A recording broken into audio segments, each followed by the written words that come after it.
बिस्मिल्लाहिर्रहमानिर्रहीम अस्सलाम वालेकुम। A very good morning to all of you नाज़रीन। कैसे हैं आप सब? उम्मीद यही कि आप सब खैरियत से होंगे नाज़रीन। और एक नई सुबह, एक नया दिन आप सबको बहुत बहुत मुबारक हो।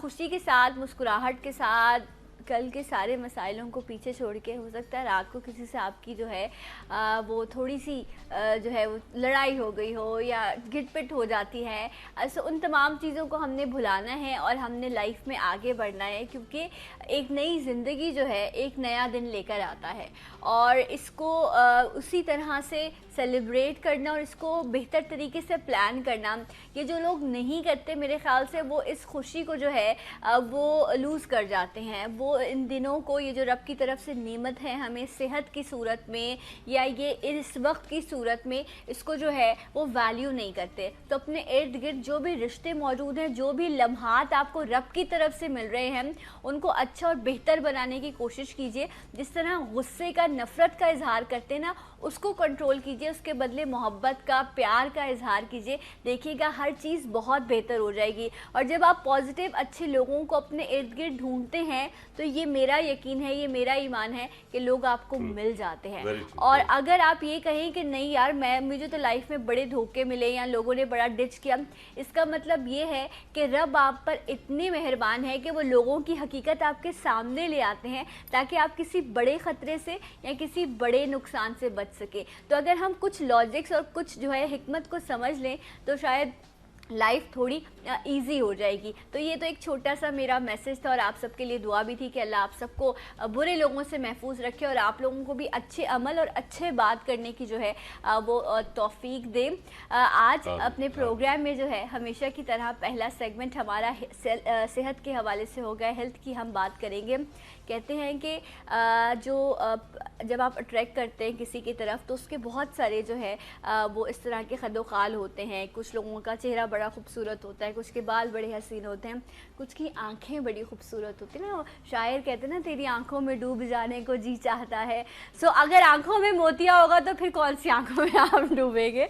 तो इसलिए आंखों का खूबसूरत होना, मुख्तलिफ शेप्स आंखों की होती हैं, बादामी हैं, छोटी आंखें, लेकिन एशियंस की, हम पाकिस्तानी जो ख़वातीन हैं या मर्द हो, इनकी बड़ी खूबसूरत आंखें होती हैं। लेकिन हम अपनी बदएहतियाती की वजह से, इनकी केयर ना करने की वजह से अपनी आँखों को जो है वो अक्सर नुकसान भी पहुंचाते हैं और इसकी बीमारियों में भी मुब्तला हो जाते हैं। तो मुख्तलिफ बीमारियां हैं आँखों की, जिसमें एक बीमारी जो है वो ग्लूकोमा है, जिससे काला पानी मोतिया या काला मोतिया का जो है वो आम ज़बान में नाम दिया जाता है। ग्लूकोमा क्यों हो जाता है, कौन से पेशेंट ऐसे हैं जो इस वक्त ऐसे सिम्टम्स को फेस कर रहे हैं कि वो ग्लूकोमा के जो है वो रिस्क पर है, और अगर ऐसा हो गया है तो इसका ट्रीटमेंट क्या है, इन तमाम चीज़ों पर हम वन बाय वन आज के प्रोग्राम में डिस्कस करेंगे। काला मोतिया, आज हम इस पर बात करने जा रहे हैं। आपकी कॉल्स भी मैं शामिल करूंगी और आपके जो मैसेजेस हैं वो हम प्रोग्राम में इंशाल्लाह जो है वो डॉक्टर साहब से डिस्कस करेंगे। मेरे साथ मौजूद है अब वेरी वेल नोन पर्सनैलिटी। कहते हैं ना, जब आपको तालीम हासिल करनी हो तो आपको जहाँ जाना पड़े आप इल्म हासिल करने के लिए जाएँ। तो ये बाहर गए, पढ़ाई करके आए, लेकिन आके पाकिस्तान में इन्होंने लोगों के लिए सर्व किया, बहुत अरसे से प्रैक्टिस कर रहे हैं, अपनी फील्ड में एक बेहतरीन नाम रखते हैं। मेरे साथ मौजूद हैं डॉक्टर खालिद भट्टी जो आई सर्जन है। अस्सलाम वालेकुम। वालेकुम कैसे हैं आप डॉक्टर साहब? बिल्कुल माशाल्लाह, ठीक ठाक। आपने बड़ी अच्छी बातें की। Thank you. खुश रहना चाहिए, पॉजिटिव सोचना चाहिए और पॉजिटिव काम करने चाहिए। Yes, very true. ये ना सोचे बुरा हो गया है तो मैं भी बुरा हो जाऊँ। नो, अपनी एनर्जी आपको हमेशा पॉजिटिव रखनी चाहिए। तो उसी पॉजिटिव नोट को, उसी एनर्जी को आगे बढ़ाते हुए डॉक्टर साहब से आज हम बात करेंगे। बहुत ख़ास एहतियातें हैं जिनको आप अगर अपनी ज़िंदगी में फ़ॉलो करें तो आप इन मुख्तलिफ बीमारियों से जो है वो बच सकते हैं। डॉक्टर साहब, काला मोतिया या मोतिये के पक जाना सुनते हैं, मोतिये का ख़राब हो जाना, ये मोतिया है क्या? ग्लूकोमा जो बीमारी है क्या है? देखें, ये जो ग्लूकोमा है ना, इंग्लिश में तो इसको या मेडिकल लैंग्वेज में तो ग्लूकोमा कहते हैं। ठीक है। हमारे यहाँ पे पाकिस्तान में इसके मुख्तलिफ नाम लोगों ने दिए हुए हैं। कुछ लोग इसको काला पानी कहते हैं, कुछ लोग इसको काला मोतिया कहते हैं, सही ना। और असल में होता यह है कि इसमें आँख के अंदर जो प्रेशर है वो आँख का बढ़ जाता है। अच्छा। जैसे ब्लड प्रेशर बढ़ता है तो वो फिर उसके जो बढ़ा हुआ ब्लड प्रेशर वो उसका जो हार्ट पे भी इफ़ेक्ट होता है, ब्रेन पे भी होता है, पूरी बॉडी पे इफ़ेक्ट होता है। राइट। इसी तरह से ये जब आँख का प्रेशर जो है ये बढ़ जाता है तो उसका फिर आँख के अंदरूनी जो देखने वाले सेल्स हैं उनके ऊपर इसका असर होता अच्छा, है। किस तरह का प्रेशर है आंख तो में जो बढ़ता है डॉक्टर साहब? हाँ, ये आँख में जो सबसे पहले तो मैं ज़रा ये थोड़ा सा हाँ। वज़ाहत कर दूँ ना, तो मोतिया एक यहाँ पे कुछ लोग इसको मिक्स करते हैं। ठीक है। तो सफ़ेद मोतिया जो है वो उसमें उससे कुछ लोग इसको काला मोतिया कहते हैं। तो जी। सफ़ेद मोतिये से ये इसको डिफरेंशिएट करना, यानी सफ़ेद मोतिये का मतलब कैटरेक्ट है, जिस सही है। ओके। तो कैटरेक्ट में ये होता है कि कुदरती लेंस जो आँख के अंदर होता है ना, जो देखने के लिए जो तस्वीर है हमारे आँख के पर्दे पे बनाता है तो हमें नज़र आता है, अगर वो धुंधला हो जाता है, एज के साथ वो धुंधला हो जाता है या वो किसी वजह से भी वो ख़राब हो जाए तो हम उसको कहते हैं सफ़ेद मोतिया।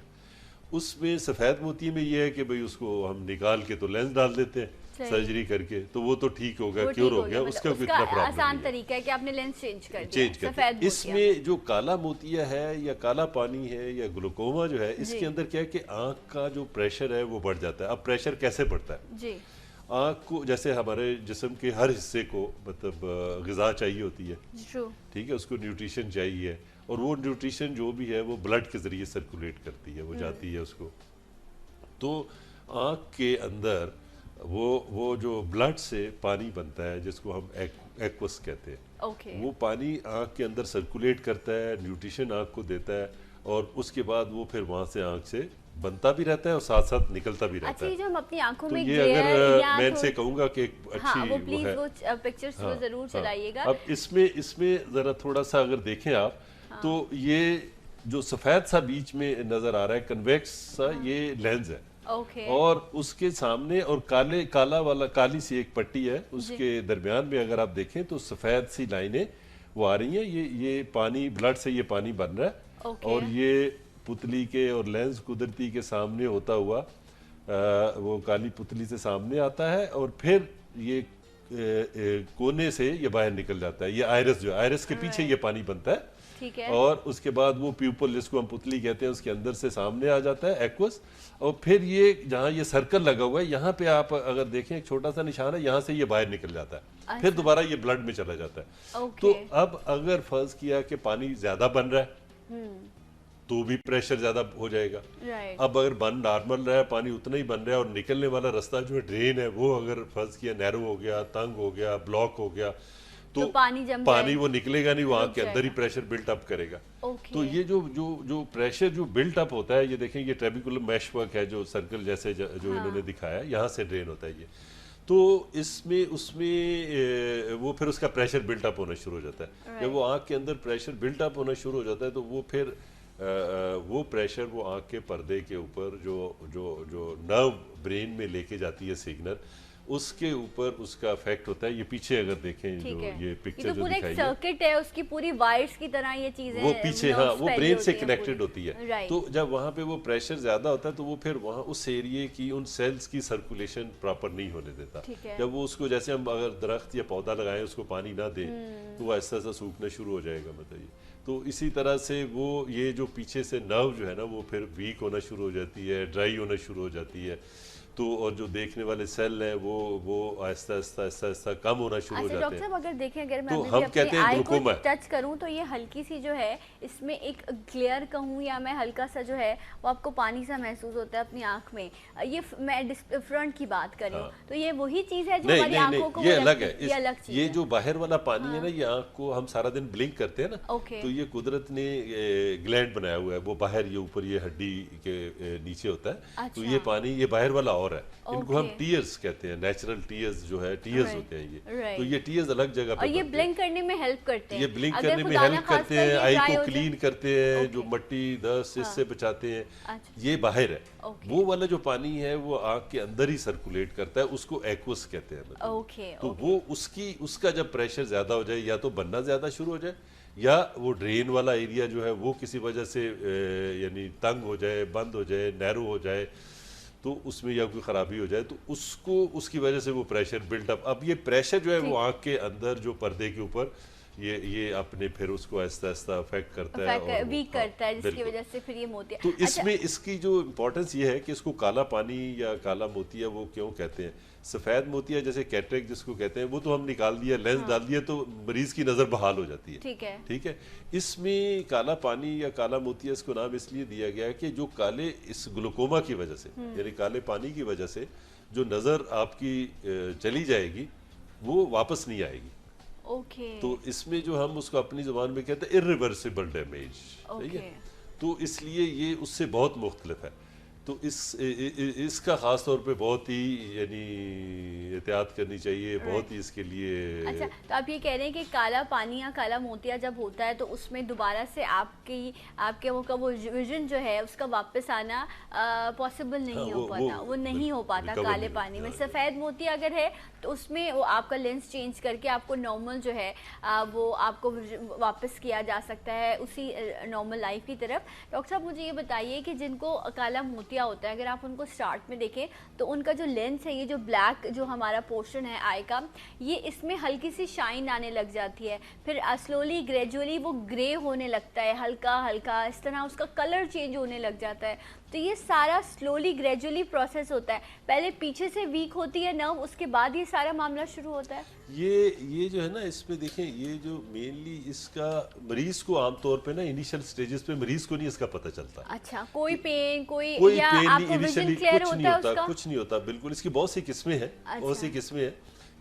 एक किस्म ऐसी है कि जिसमें अचानक प्रेशर बढ़ता है तो वो उसमें मरीज की नज़र धुंधली हो जाएगी। अच्छा। दर्द होना शुरू हो जाएगा, आंख सुरख हो जाएगी, उसको हम एंगल क्लोजर कहते हैं, यानी एंगल टोटली बंद हो गया, ड्रेन टोटली बंद हो गया तो एकदम प्रेशर राइज हो गया। बाकी जितनी भी किस्में हैं उसमें मरीज को नहीं पता चलता कि उसका प्रेशर क्या है, कितना है, क्योंकि थोड़ा थोड़ा करके प्रेशर आंख का बढ़ता है। तो उसके लिए इसके लिए ये बहुत ज़रूरी है कि ये जब आदमी यानी 20 के बाद और स्पेशली 40 के बाद जो है ना, इसका 1 साल एक दफ़ा ज़रूर चेकअप कराना चाहिए पूरा आई का। और इसके लिए स्पेशल इसको कैसे डायग्नोज ये कैसे होता है, एक तो ये है कि हर उम्र किसी उम्र में भी ये हो सकता है। क्योंकि नॉर्मली बड़ों में आप देखते हैं जो एजिंग की तरफ लोग जा रहे होते हैं, उस एज ग्रुप में आप नॉर्मली मोतिये का ऑपरेशन या जहाँ पर आई हॉस्पिटल भी चले जाएं तो आपको मोतिये वाले लोग नजर आ रहे होते हैं। लेकिन आप कह रहे हैं यंग एज में भी बच्चों में भी हो सकता है। बिल्कुल, पैदाइशी जो होता है उसको हम कंजेनेटल कहते हैं। तो उनमें जो पैदाइशी जो ग्लूकोमा या कंजेनेटल ग्लूकोमा जो न्यू बॉर्न बच्चों में या पैदाइश के वक्त होता है, उसमें ये है कि उनका जो ड्रेन वाला सिस्टम है ना वो प्रॉपर सही तरीके से बनता नहीं है। तो उनकी डेवलपमेंटली वो चीज़ जो है ना वहाँ पे वो नहीं होती। तो जब वो ड्रेन नहीं प्रॉपर हो रहा, वो जो एक्वस है, तो वो फिर प्रेशर उनका बिल्टअप होना शुरू हो जाता है। तो इसलिए उसको जो छोटे बच्चे हैं उनमें आमतौर पे ये है कि बच्चे की आंख थोड़ी साइज़ में बड़ी होगी, फिर पानी आना शुरू हो जाएगा। अच्छा। या वो थोड़ा सा सफ़ेदी सी आंख में जो काला सा वो सर्कल नज़र आता है ना, ये थोड़ा सा सफ़ेद सा नज़र आएगा। तो अगर बच्चों में कोई ऐसी कोई इलामत है, पानी आ रहा है या वो सफ़ेदी सामने नज़र आ रही है या आंख थोड़ी साइज़ में बड़ी लग रही है, तो उनको चाहिए पेरेंट्स को कि वो फ़ौरन बच्चे का जो है ना किसी आई स्पेशलिस्ट से मुआयना कराएं। क्योंकि पैदाइशी भी हो सकता है, छोटी होती है तो आई बॉल बहुत वाज़े हो रहा होता है, बड़ा हो जाता है। आई बॉल में अगर कोई भी चीज ऐसी है एब्नॉर्मल चीज तो आपको फौरन उस बच्चे को फौरन चेकअप कराएं। तो इनमें जो छोटे बच्चे हैं इनका आमतौर पे यानी जो इलाज है वो सर्जरी है। ठीक है ना, इनकी और ऑपरेशन हो जाए तो ये बहुत फायदा होता है बच्चों को, माशाल्लाह से फायदा होता है। पैदाइशी उनमें बहुत अच्छा फायदा होता है। बहुत से तरीके हैं, लेजर से भी करते हैं और जो मैनुअल सर्जरी है वो भी होती है। फिर उसके बाद ये दवाइयाँ जो आम लोग इस्तेमाल कर लेते हैं ना, कोई कहता है वो मैंने अरके गुलाब लेके डाल लिया। कोई कहता है कि जी तो जो स्टीरॉयड इनके अंदर होते हैं, तो स्टीरॉयड आमतौर पे ये आँख के लिए बड़े ख़तरनाक हैं। इससे बहुत सी प्रॉब्लम्स, इन्फेक्शन भी हो सकती है, इससे मोतिया भी हो सकता है, सफ़ेद मोतिया भी, और काला पानी भी हो सकता है। अच्छा डॉक्टर साहब, ये मुझे बताइए कि ये तो हमने बात की कि ये इस तरह होता है और ये इतना नुकसानदेह हो जाता है, और कुछ लोगों में को फील होने लगता है, कुछ को फील भी नहीं होता कि आपकी आँख जो है वो ज़ाया हो रही है या उसका जो विजन है वो कम हो रहा है। ये सिम्टम्स तो आपने बताए, उसकी वो भी बताई, लेकिन वजह क्या है, ऐसा होता क्यों है? किसी बीमारी की वजह से, किसी बदएहतियाती की वजह से क्यों होता है? बिल्कुल बिल्कुल, ये बड़ा अच्छा सवाल है। इसमें एक तो जो फैमिलियल भी होता है, फैमिली टू फैमिली, अगर पेरेंट्स में फर्स्ट किया अगर उनको ग्लूकोमा है तो बच्चों को ज़रा ज़्यादा केयरफुल रहना चाहिए ये। और दूसरा ये है कि जो ये अपनी जो गए मेडिकल स्टोर से आंख में खारिश हुई, दवाई ली, स्टोर वाले को कहा, उसने आपको मेडिसिन दे दी, स्टीरॉइड्स वगैरह दे दी, उससे हो जाता है मतलब ये। अच्छा, तो इसको जो मेन चीज़ ये है कि ये अगर इसको जो जैसे बच्चों का मैंने कहा कि बच्चे पैदाइश के बाद उनका एक दफ़ा अगर चेकअप हो जाए तो पता चल जाता है। बड़ों में ये है कि वो ये वैसे नहीं पता चलता, इसके लिए आपको आई स्पेशलिस्ट के पास जाना होगा। तो आई स्पेशलिस्ट क्या करता है कि हमारे पास स्पेशल इसके इंस्ट्रूमेंट्स हैं, स्पेशल मशीन्स होती हैं, बहुत सिंपल है, बहुत सिंपल है। बताइए, हम उसमें जिसके ज़रिए आँख का प्रेशर चेक कर सकते हैं। ठीक है। तो रूटीन में जैसे वो फिजिशियन के पास जाते हैं तो वो ब्लड प्रेशर मरीज का चेक करता है, इसी तरह हम लोग मरीज का आँख का प्रेशर चेक करते हैं। ठीक है, राइट। अच्छा, डॉक्टर साहब एक ब्रेक मुझे लेना है, ठीक है? जब हम ब्रेक से वापस आएंगे तो बात करेंगे, क्योंकि इसमें सिम्टम्स जाहिर भी नहीं होते और पीछे जो है वो खराबी भी पैदा हो रही होती है। तो ये ज़्यादा अलार्मिंग है और इसमें जो है बड़े ही आपको एहतियात बरतनी पड़ती है कि खामोशी से चीज़ ख़राब हो रही है। इस पर मज़ीद बात करेंगे आफ्टर दिस ब्रेक। मेरे साथ रहिए सलाम पाकिस्तान में।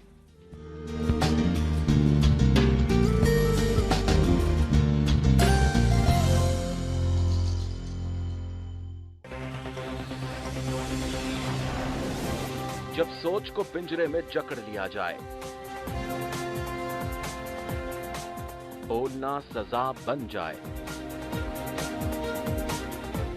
हक मांगना। ग्लासेस से उसकी नज़र जो है वो रिकवर हो रही है, बहाल हो रही है, तो हम उनको कहते हैं कि भाई ठीक है, आप ग्लासेस लगा लें, अभी सर्जरी का टाइम नहीं है, यू कैन वेट। ये तो सफ़ेद मोतिया जिसको कैटरेक्ट कहते हैं, जिसमें हम वो लेंस रिप्लेसमेंट करते हैं। ठीक है। काले पानी में ये है कि काले पानी की अगर हमने देखा और वो डायग्नोज हो गया एक दफ़ा, सही, तो फिर उसका जो है सबसे पहले हम उनको ना मेडिकल दवाइयाँ हैं जिनसे हम इलाज करते हैं, तो वो पहले हम मेडिकल उनका ट्रीटमेंट करते हैं। ड्रॉप्स हैं, एक ड्रॉप दिया, प्रेशर कितना है और डैमेज कितनी है, ग्लूकोमा की कौन सी स्टेज पे है, ठीक है, उसी के मुताबिक उसका ट्रीटमेंट करते हैं और उसको फिर मॉनिटर करते हैं। अब ट्रीटमेंट दी और उसकी मॉनिटरिंग की। अब अगर तो फर्दर डैमेज जो है वो रुक गई तो हम उसी ट्रीटमेंट को जारी रखेंगे। अगर फर्ज किया कि फर्दर डैमेज हो रही है, उसके अंदर नर्व की जो है पीछे से वो वीक हो रही है, तो फिर हम क्या है ट्रीटमेंट में और ट्रीटमेंट ऐड करते हैं। ठीक है।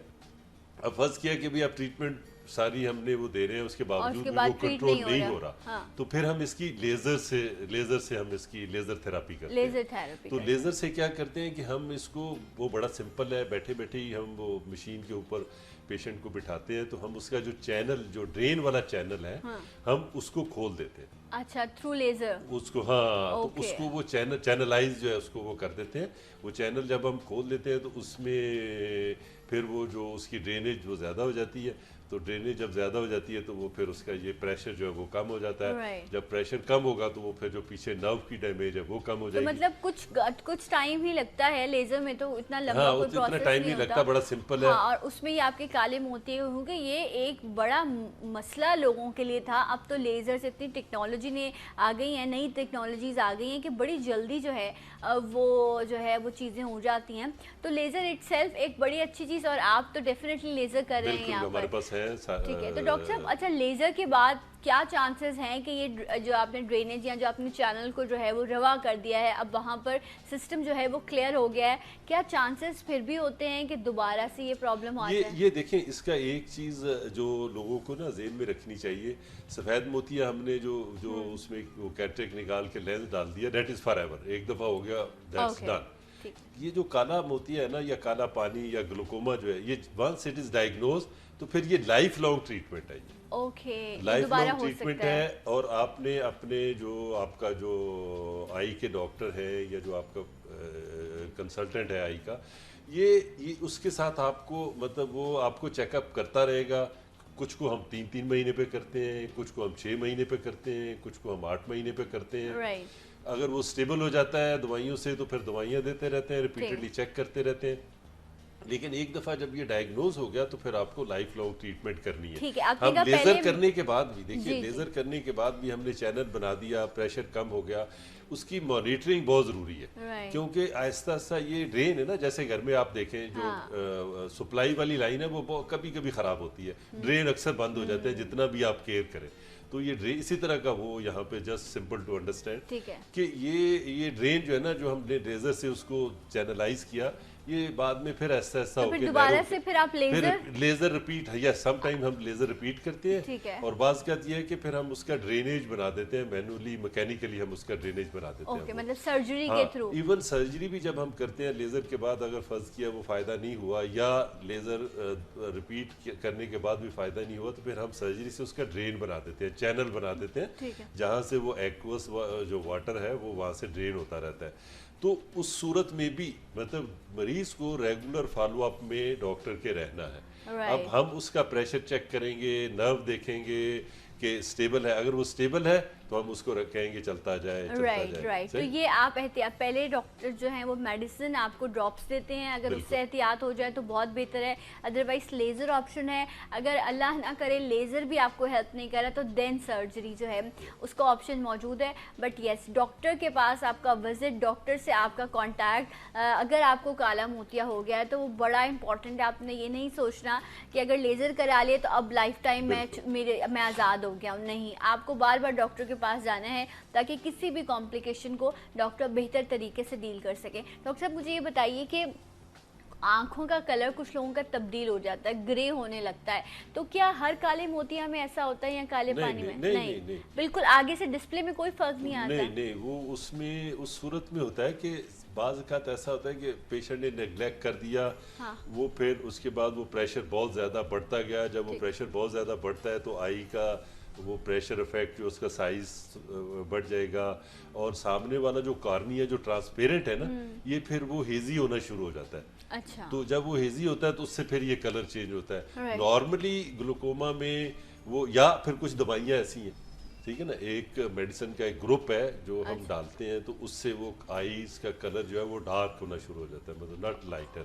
तो वो ग्रुप है तो उसमें हम वो पेशेंट को जब वो मेडिसिन हम यूज़ करने के लिए कहते हैं, आई लैशेस बड़ी होना शुरू हो जाती हैं, तो ब्लैक होना शुरू हो जाती है, ये तो फिर आप दूसरों को भी इस्तेमाल करवाएं जिनको आंखों की लैशेस बड़ी करनी है या आंखों का कलर चेंज करना है। ये लेकिन हम रिकमेंड नहीं करते, इसलिए कि वो मेडिसिन है और एक खास यानी मरज के लिए है, ग्लूकोमा के लिए है, तो हम उन्हीं पेशेंट को रिकमेंड करते हैं। इसके लिए हम वो नहीं, लेकिन बाज़ लोग जो है ना वो यूज़ करते हैं, बट हम तो मना करते हैं। मतलब हाँ, तो हम आपको बिल्कुल ऑन एयर नहीं बताने वाले। मैं और प्रोग्राम के बाद डॉक्टर साहब से पूछ लूँगी कि वो कौन सी है। बट जिस तरह फिर डॉक्टर साहब जो है वो इस पर ज़रूर कमेंट करेंगे। डॉक्टर साहब, कैस्टर ऑयल जो है वो अक्सर लोग अपने ना लेशेस पर लगा लेते हैं, इसको अच्छी उसकी थोड़ी घनी हो जाएंगी या वो हो, इस तरह की चीज़ें, तो फिर आप वही बात करेंगे कि इन्फेक्शन, बैक्टीरिया प्रॉब्लम हो सकती है। कैस्टर ऑयल ना एक टाइम था, उस वक्त जब ये मेडिसिन नहीं यूज बहुत ज़्यादा थी तो लोग यूज़ करते थे ऑयल इसके लिए ना, तो ये करता कि स्पेशली आई के अंदर भी लोग डालते थे ये। अच्छा। तो वो ये उसको आई की क्लीनिंग वगैरह ये कर देता है। लेकिन आजकल ये है कि बाहर अगर आप लगाना चाहें तो बाहर कोई ऐसी उसकी वो नहीं है, ममानियत नहीं है कि नहीं लगाए, लेकिन कलर चेंज करता है कि नहीं इसके बारे में कलर चेंज करने की तो डेफिनेटली मैं भी बात नहीं करी, ये तो बहुत ही गलत बात होगी। बट यस, उसको थोड़ा घना करने के लिए, क्योंकि कुछ लोगों के साथ होता है ये प्रॉब्लम, तो वो कैस्टर ऑयल लगा लेते हैं। बट यस, आप किसी से डिस्कस करके देन लगाएं, अल्लाह ना करें आँख में चला गया तो भी जो है अब वो प्रॉब्लम हो सकता है। तो काला मोतिया के हवाले से जितनी सारी डिटेल्स डॉक्टर साहब ने आपसे शेयर की हैं, उसमें इम्पॉर्टेंट चीज़ यही है कि इसका डायग्नोसिस जो है वो अगर आप टाइम पर करवा लें तो आप इन लेज़र से भी, इवन सर्जरी से बच सकते हैं आप, और थ्रू मेडिसिन और ड्रॉप्स के ज़रिए जो है वो आपका ट्रीटमेंट हो सकता है। सफ़ेद मोतिया के लिए डॉक्टर साहब ने कहा कि उसमें लेंस चेंज हो जाता है और फिर लाइफ टाइम जो है वो आपको प्रॉब्लम नहीं है। अच्छा डॉक्टर साहब, ये जो हम प्रेशर बिल्ट होता है, ये जो आप कह रहे हैं कि काला मोतिया में एक आंख में शुरू होता है फिर दूसरे में भी होने लगता है, या कुछ लोगों के सिर्फ एक आंख में होता है दूसरे में नहीं होता, ये क्या मामला है? ये बड़ा यानी अच्छा सवाल है। इसमें ये यूजुअली ये है कि बाज़ मरीजों में तो ये ना कि वो ये लेट प्रेजेंट करते हैं, ठीक है। अच्छा, एक दूसरी ये चीज़ है कि ये आप देखें यूरोप में, अमेरिका में जो इतने डेवलप्ड कंट्री है ना, वहाँ पे भी millions of people millions of peoples they are blind just because of glaucoma. क्योंकि इसको हम साइलेंट ब्लाइंडिंग डिजीज कहते हैं, क्योंकि इसकी जो जब तक चेक नहीं कराएंगे आपको पता नहीं चलेगा। एक दूसरा ये है कि फिर इसकी treatment life long treatment. Doctor साहब ब्रेक ले लूं, बार बार मुझे कान में कहा जा रहा है कि ब्रेक लेना है, ब्रेक लेना है, वक्फा जरूरी है, ब्रेक जरूरी है। एक ब्रेक लेते हैं, ब्रेक के बाद आपको फिर ज्वाइन करेंगे सलाम पाकिस्तान में।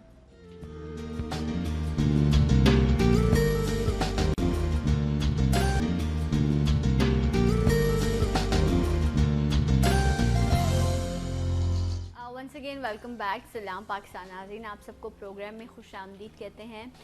डॉक्टर खालिद भट्टी आई सर्जन हमारे साथ मौजूद हैं और हम आँखों में जो बीमारी हो जाती है, काला मोतिया, काला पानी जिससे कहा जाता है और उसको ग्लूकोमा कहते हैं, इस हवाले से आज तफसीली गुफ्तगू जो है वो डॉक्टर साहब ने की।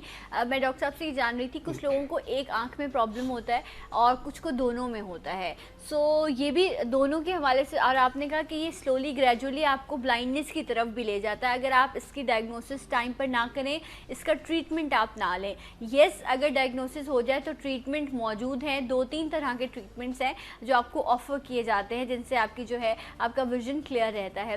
लेकिन डॉक्टर साहब ये क्या वजह है कि एक में होना, दूसरे में ना होना या दोनों में हो जाना? नहीं, आमतौर पे ये होता है कि कुछ मरीजों में ये एक में होगा फिर दूसरी में जरूर होगा, बाद में हो जाता है वो। ठीक है, तो इसलिए उसको अगर एक में पहले शुरू हुआ है और दूसरी में बाद में शुरू हुआ है तो फिर हम उसमें मरीज का वो उसको चेकअप फॉलोअप्स पे हम देखते रहते हैं, जिसमें है उसका ट्रीटमेंट शुरू कर देते हैं और दूसरी आई में भी एक को लेजर कर दें, एक में मेडिसिन और ड्रॉप्स के जरिए काम हो जाए, तो उसमें इसको ये इस तरह से भी होता है। लेकिन जब एक में हो तो दूसरे में जरूर वो होगा। ठीक है। और जैसे ये कहा, मैंने कहा कि भाई ये साइलेंट ब्लाइंडिंग डिजीज़ है, मरीजों को पता नहीं चलता। अमेरिका, यूरोप में लाखों लोग हैं जो कि ग्लूकोमा की वजह से वो ब्लाइंड हो गए। लेकिन अगर इसको आप चेकअप कराएं और टाइमली डायग्नोज हो जाए तो फिर ब्लाइंडनेस के चांसेस इसमें नहीं है।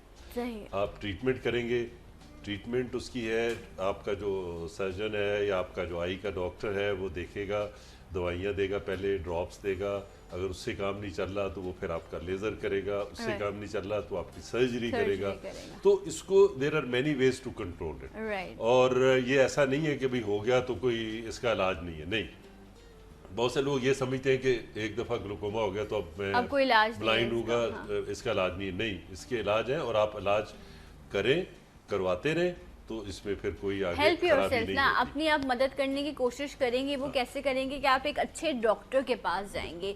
जब तक आप जाएंगे नहीं, कोई घर नहीं आएगा आपके कि उसको पता चले कि ऐसा हो गया है। तो इसलिए खुद अपने लिए अपनी जो भी प्रॉब्लम्स हैं आप डॉक्टर के पास जाइए। फिर उसके बाद डॉक्टर का काम है कि वो आपको किस तरह स्टेप बाय स्टेप, और ये कहना, ये भी लोग कहते हैं कि नहीं इलाज बड़ा महंगा है या जो है बहुत टाइम लग जाता है। अगर जो लोग कराची में रहते हैं या मुख्तलिफ शहरों में भी रहते हैं या छोटे इलाकों में, कस्बों में भी रहते हैं, तो इर्द गिर्द जितने भी आपके बड़े शहर लगते हैं वहाँ बहुत सारे ऐसे हॉस्पिटल्स हैं जहाँ पर फ्री आई ट्रीटमेंट्स किए जाते हैं, मोती का ऑपरेशन किया जाता है। कराची में डॉक्टर साहब ऐसा बहुत जगहों पर होता है। तो रीज़न ना दें अपने आप को, एक्सक्यूज़ ना दें। जब आप नियत करेंगे ना तो खुद ही चीज़ें आपके सामने आने लग जाती हैं। डॉक्टर साहब ऑफर्स कर रहे हैं बहुत सारे लोग, डेफिनेटली कराची में तो बहुत सारी जगह और बाहर भी।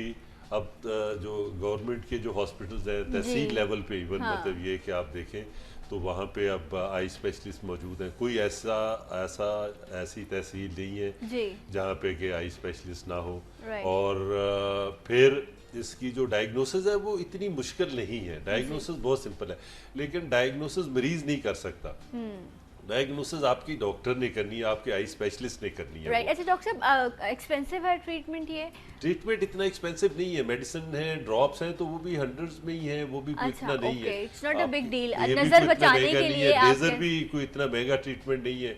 और इवन सर्जरी भी वो नहीं है, मतलब आपको कहीं ना कहीं कोई ना कोई उसकी ऑप्शन जो है वो मिल जाता है। लेकिन इसकी जो मेन जो सबसे इम्पोर्टेंट चीज़ ये है कि वो ये कि अर्ली डायग्नोसिस, अगर अर्ली डायग्नोसिस हो जाए तो ये मोस्टली ये मेडिसिन से ही आप उसको लाइफ लॉन्ग ट्रीट यानी कर सकते हैं। और एक जो बात ज़हन में रखने वाली है, वो मरीज़ कहते हैं डॉक्टर ने बताया था ग्लूकोमा है, मैंने दवाइयाँ इस्तेमाल किया, मैं ठीक हो गया।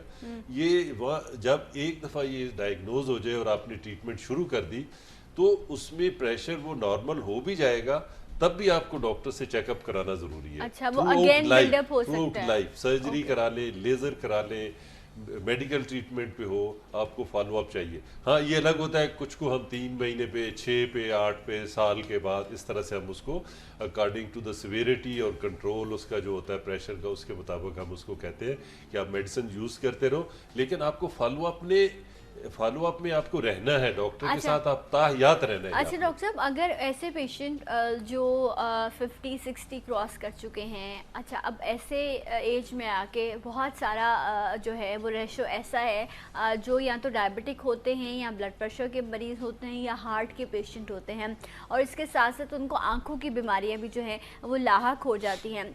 तो इसमें अगर वो डायबिटीज़ की वजह से उनकी आंखें डैमेज हुई है या ये मोतिये का मसला हुआ है, तो क्या उसमें फिर सर्जरीज या कॉम्प्लिकेशन ज़्यादा नहीं बढ़ जाती, क्योंकि और भी बीमारियां आपने उनको भी डील करना है? ये बड़ा अच्छा सवाल आपने किया। डायबिटीज़ के अंदर ना, डायबिटीज़ जो है ये, क्योंकि कल वर्ल्ड डायबिटीज़ डे था, हमने उस पर प्रोग्राम किया, तो आँखों के जी डायबिटीज़ वालों में सफ़ेद मोतिया भी ज़्यादा होता है, ठीक है, जल्दी होता है, ओके, और काला पानी, ग्लूकोमा या काला मोतिया भी जो है दूसरे मरीजों की निस्बत ज़्यादा, इसका जो परसेंटेज है, रेशो ज़्यादा है। ओके, ठीक है ना। एक नॉर्मल जिसको शुगर नहीं है, डायबिटीज़ नहीं है, उसके मुकाबले में 10 शुगर वाले हैं, डायबिटीज़ वाले हैं, 10 दूसरे हैं, तो जिनको डायबिटीज़ नहीं है, तो डायबिटीज़ वालों में ये बहुत ज़रूरी है। तो जो भी, जब हमें ये डायबिटोलॉजिस्ट या शुगर वाले डॉक्टर हमारे पास पेशेंट वो रेफ़र करते हैं, तो हम इनका नज़र भी चेक करते हैं कि नज़र इनकी कितनी है, फिर हम इनका ये भी देखते हैं कि सफ़ेद मोतिया है कि नहीं, फिर हम इनका प्रेशर भी चेक करते हैं कि काला मोतिया तो नहीं है, क्योंकि काला मोतिया तकरीबन 30 to 40% नॉर्मल मरीजों से इनमें ज़्यादा चांसेस होता है काला शुगर के मरीज में, शुगर के मरीजों में, ठीक है। और फिर शुगर के जो राइट पर्दे के ऊपर असर आता है, हम उनको भी देखते हैं, और फिर हम उसी के मुताबिक वो उसको रिपोर्ट बना के और ट्रीट करते हैं, और उनका जो डायबिटोलॉजिस्ट है उसके पास हम उनको लिख के भेजते हैं कि इसकी ये आँख की कंडीशन है और इसको इस तरह से फॉलो अप चाहिए। तो उनको, शुगर वालों को अपनी शुगर की वजह से उनको भी लाइफ लॉन्ग अपने जो आई का डॉक्टर है, आई स्पेशलिस्ट है, उसके साथ उनके फॉलो अप में रहना पड़ता है। क्यों? इसमें पर्दे के अंदर जो है वो लीकेज शुरू हो जाती है, तो उसको फिर उसी के मुझे कहते हैं इसके आपके आई के ऊपर एक लेयर आ जाती है जिसको लेज़र के थ्रू ख़त्म किया जाता है। ये नॉर्मली शुगर के पेशेंट्स के साथ होता है प्रॉब्लम। डॉक्टर साहब, ये क्या होता है कि वो झिल्ली सी आ जाती है? नहीं, वो क्या है? इनमें असल में शुगर वाले मरीजों में ये होता है ना कि उनके पीछे, जैसे मैंने कहा कि सफ़ेद मोतिया भी चांसेस ज़्यादा है, जल्दी हो जाता है, काले का पानी या काला मोतिया और ग्लूकोमा भी इनमें परसेंटेज वाइज ज़्यादा है, सॉरी।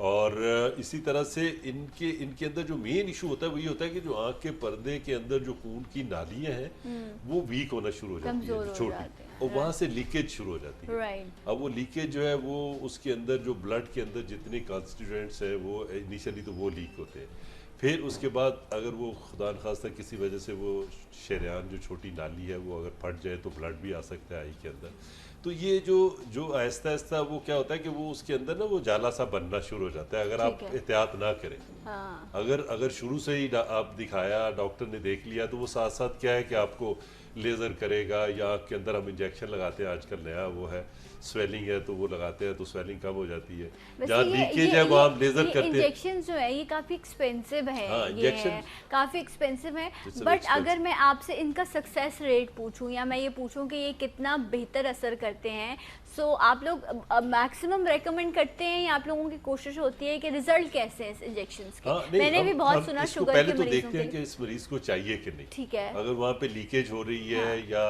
वहाँ पे कोई ब्लीड किया हुआ है तो वो फिर हम उसको वो इंजेक्शन लगाते हैं।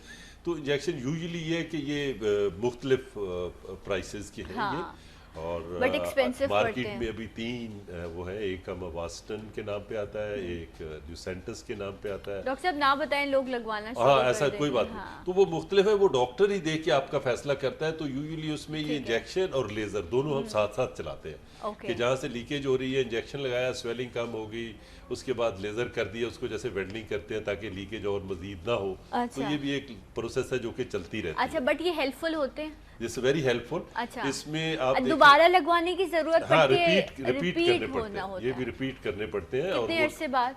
ये 4 वीक के बाद यूजली हमें 4 वीक्स के बाद, मतलब आफ्टर अ मंथ आपको रिपीट करना पड़ता है। लेकिन वो डॉक्टर बताएगा, वो डॉक्टर आपको बताएगा कि आपको ज़रूरत है कब नहीं चाहिए, ये सारा पे डॉक्टर डिसाइड। ठीक है, इसीलिए कहते हैं कि जो डायबिटिक पेशेंट हैं उनको सबसे पहले तो उनका इम्पॉर्टेंट ये है कि वो एक्सरसाइज करें, अपनी बॉडी को जो है वो जो बर्न है, जो कैलोरीज हैं उनको बर्न करें, बहुत इंपॉर्टेंट है। तब आप शुगर से भी बच सकते हैं, और अगर शुगर का मर्ज़ लाहक है तो भी आप एक्सरसाइज से उसे कंट्रोल कर सकते हैं। स्ट्रेस डिप्रेशन ना लें, टेंशन ना लें, जो होता है होने दें, अपना ख्याल करें।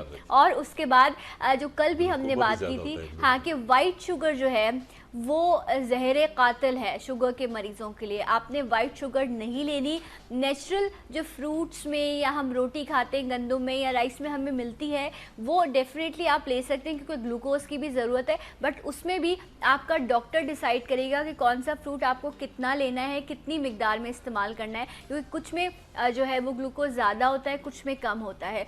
तो थोड़ी सी एहतियात, थोड़ा सा अपने लाइफस्टाइल को बैलेंस करके ना आप एक बेहतरीन सेहत को जो है वो एंजॉय कर सकते हैं। 3 महीने बाद या इवन 6 महीने बाद डॉक्टर साहब किडनी का टेस्ट करा लें आप, सीरम क्रिएटिनिन का आप चेकअप करवा लें। शुगर के मरीज़ों के लिए बड़ा इंपॉर्टेंट है, क्योंकि ये दोनों चीज़ें जो हैं वो बहुत ज़्यादा डैमेज हो रही होती हैं। मैं भी जब डॉक्टर साहब आए हैं तो प्रोग्राम स्टार्ट करने से पहले कही थी, मैं कहती डॉक्टर साहब आंखें ना थकी थकी सी लग रही हैं। सो अगर ये मैंने इसलिए पूछा क्योंकि शायद बहुत सारे लोगों के साथ भी होता हो कि आप काम बहुत ज़्यादा कर रहे हैं या थकन हो जाती है। डॉक्टर साहब ये क्या वजह होती है कि आप, चलो बॉडी तो आपको थकन महसूस होती है, मौसम का असर है या कुछ भी है, ये आँखों में थकन या हल्का सा पेन महसूस होना, इसका रीजन क्या होता है? भाई आंखें भी तो देखो जिस्म का हिस्सा है हाँ, ना, थक तो जाती जिस तरह हैं। से टांगे थक गई, आप ज्यादा चलेंगे, हाँ। ठीक है, अगर आप बाजुओं से ज्यादा काम करेंगे तो आपके बाजू ज्यादा थकेंगे। अब आप आंखों से ज्यादा काम करेंगे, ज्यादा इस्तेमाल करेंगे आंखों को, तो फिर उनको रेस्ट नहीं आंखें थक देंगे। जाती हैं। तो इसमें मेनली ये है कि भाई ओवरवर्क है। हाँ। अगर बीच में रेस्ट आपने नहीं किया, आजकल जैसे देखें मोस्टली आप मोबाइल्स पे और कंप्यूटर्स पे आप काम करते हैं, तो आप उसके ऊपर, इसमें क्या होता है कि ब्लिंकिंग रेट जो है ना वो आपका कम हो जाता है। जब ब्लिंकिंग रेट कम हो जाएगा तो ब्लिंक से क्या होता है कि जो आँख को जब आप ब्लिंक करते हैं तो वो टीएस पूरे जो है आँख के ऊपर स्प्रेड हो जाते हैं, और वो टीएस जो है वो नए भी बनते हैं, और जो ब्लिंकिंग से टीयर पंप जो है वो भी आँखों के जो आंसू पहले वो टीयर्स आँख के अंदर मौजूद है उनको सक करके निकाल देता है, नए आ जाते हैं। तो उसकी जो रीजुमिनेशन है, रिफ्रेशिंग है, ये इफेक्ट जो है जब आप मुसलसल कंप्यूटर पे मोबाइल पे लगे हुए हैं तो ब्लिंकिंग रेट कम हो गया तो ये कम हो जाएगा। जब ये कम हो जाएगा तो आपकी यू विल स्टार्ट फीलिंग कि योर आईज आर टायर्ड या हैवी, आपको लगना शुरू हो जाएगी। तो नींद पूरी नहीं है तो भी, अच्छा डाइट आपकी प्रॉपर नहीं है तो भी, और उसके बाद ये वैसे आंखों की बिनाई के लिए या आंखों को जो है न्यूट्रिशन देने के लिए कोई फूड कोई डाइट ऐसी हो सकती है, जिस तरह बादाम हालांकि आंखों जैसी शेप होती है और उसको कहते हैं आप अपने जहन को मजबूत करने के लिए करें, लेकिन जहन के लिए कहते हैं नॉर्मली अखरोट का इस्तेमाल करते हैं कि आप अपने ब्रेन को स्ट्रॉन्ग करने के लिए कर सकते हैं। इसी तरह क्या बादाम आंखों के लिए अच्छा होता है? ये कोई और डाइट में कोई चीज? फ्रूट्स जो है दे आर गाजर के लिए कहते हैं कि आप इस्तेमाल करें। Vegetables are good for eyes and they are good for whole of your body. ये पूरे यानी जो जिस्म के लिए ग़िज़ा अच्छी है वो आंखों के लिए अच्छी है। आंखों के लिए ड्राई फ्रूट्स जो है ना they are good for body also. तो ये आंखों के लिए भी अच्छे हैं, मतलब ये इनमें विटामिन ए और डी मतलब थोड़ा सा ज्यादा बहुत सारी चीजें आपको तो इस तरह से करके, लेकिन कोई ऐसा सच अगर देखें आपका हाजमे का निज़ाम अगर ठीक है तो हम दाल है, सब्जी है, गोश्त है, सैलड्स है, उसके बाद दूध है, लस्सी है, जो भी ये चीज़ें हैं इनके अंदर मतलब अगर ये हम नॉर्मली हम टाइमली खाएं, नॉर्मल खाएं तो इनके इतने न्यूट्रिशन है कि आपकी पूरी बॉडी को न्यूट्रिशन देती है, और पूरी आंखों के लिए कोई ऐसा स्पेशल नहीं है। बहुत रेयर ओकेजन्स हैं जिनमें हम उनको स्पेशल चीज़ वो चाहिए, जैसे विटामिन ए की अगर एब्जॉर्प्शन सही नहीं हो रही तो उनमें विटामिन ए की अगर आई में डेफिशिएंसी है तो उनको हम सप्लीमेंट के तौर पे एडवाइस करते हैं। और वो भी रेयर केसेस में ऐसा होता होगा, रेयर केसेस। अच्छा, ये जब मैं बात करी थी ना कि आंखों का थक जाना ये अक्सर बहुत सारे लोगों को फील होता भी होगा, तो मैं डॉक्टर साहब रूटीन पूछते हैं ना जब आपको इस तरह की कोई चीज़ हो रही होती है, तो मैं डॉक्टर साहब आप लोगों के लिए मैं ये चीज़ बता रही हूँ, ये मुझ पर भी इम्प्लीमेंट होती है कि जब आप मोबाइल पर बहुत ज़्यादा गेम्स खेलते हैं, मैं भी अक्सर खेल रही होती हूँ रात को सोने से पहले कि दिमाग से टेंशन रिलीज़ हो जाए, तो अपने आप को डाइवर्ट करने के लिए गेम्स का सहारा ले लेते हैं। बहुत सारे लोग लेते होंगे, मैं भी करती हूँ। तो उस गेम को खेलने से भी जो है वो आप अपनी आँख को प्रॉपर ब्लिंक नहीं करते, खुला रखते हैं बहुत देर तक, उससे भी आपकी आंखों को जो है वो थकावट महसूस होती है, दर्द होने लगता है। तो बकौल डॉक्टर साहब के कि no games, no more games, कम खेले, मतलब उसमें बंदा रहे जो पूरा तो वो कोई भी चीज़ एक्सेस में सही नहीं है ना, अच्छा नहीं लगता। तो थोड़ा बहुत अगर आपको पसंद है तो थोड़ा बहुत आप अच्छा डॉक्टर साहब, अक्सर लोग जो हैं जिस तरह जो टी बैग्स होते हैं, यूज टी बैग्स होते हैं, उनको फ्रिज में रख के वो आई पैक लगा लेते हैं रिलैक्स करने के लिए। खीरा रखा जाता है, थोड़ी ठंडक महसूस होती है। ये इन सारी चीज़ों से आपको कोई इख्तलाफ है या आप लोग आप कहते हैं ठीक है? हम रिकमेंड नहीं करते। हम ये है कि जैसे फर्ज किया आप बाहर से आए हैं, हाँ, और घर में आए तो आप फेस वॉश कर लें नॉर्मल वाटर से, और ठंडे पानी से थोड़ा सा ठंडा पानी है तो उसका अपना इफेक्ट होता है आई के ऊपर, मतलब उसका अच्छा, अगर थोड़ा हल्का सा गर्म है वॉश करेंगे तो उसका अपना इफेक्ट है। अच्छा, तो नॉर्मली हम बेहतर क्या है, ठंडा पानी वॉश या नॉर्मल पानी वॉश करने के लिए आप बेहतर क्या होता है? हम ये कहते हैं नॉर्मल पानी जो टैप वाटर है, मतलब साफ हो वो, उससे आप वॉश कर ले फेस। और दिन में भी मतलब ये है कि अगर आप 1-2 दफ़ा मतलब उसको मौका मिले वॉश कर लें। पर अगर इंडोर है तो उसमें ये कि आजकल एयर कंडीशन की एनवायरनमेंट है, तो एयर कंडीशन एनवायरनमेंट के अंदर ये है कि आई के ऊपर ना ड्राइंग इफेक्ट ज़्यादा होता है। चलें, राइट। तो आपको थोड़ी देर बाद आंखों पर पानी या फेस वॉश करते रहें ताकि आंखें जो हैं वो आपकी वॉश होती रहें। डॉक्टर साहब थैंक यू सो मच, बहुत शुक्रिया। काफ़ी सारी अवेयरनेस ग्लूकोमा के हवाले से आज डॉक्टर साहब ने आप तक पहुँचाई। अगर कोई प्रॉब्लम है तो ज़रूर, बल्कि रेगुलर चेकअप जो है अपनी आंखों का कराएं ताकि आप ग्लूकोमा और आंखों की मुख्तलिफ बीमारियों से महफूज रह सकें। एक ब्रेक, इंशाल्लाह ब्रेक के बाद आपको फिर ज्वाइन करेंगे सलाम पाकिस्तान में।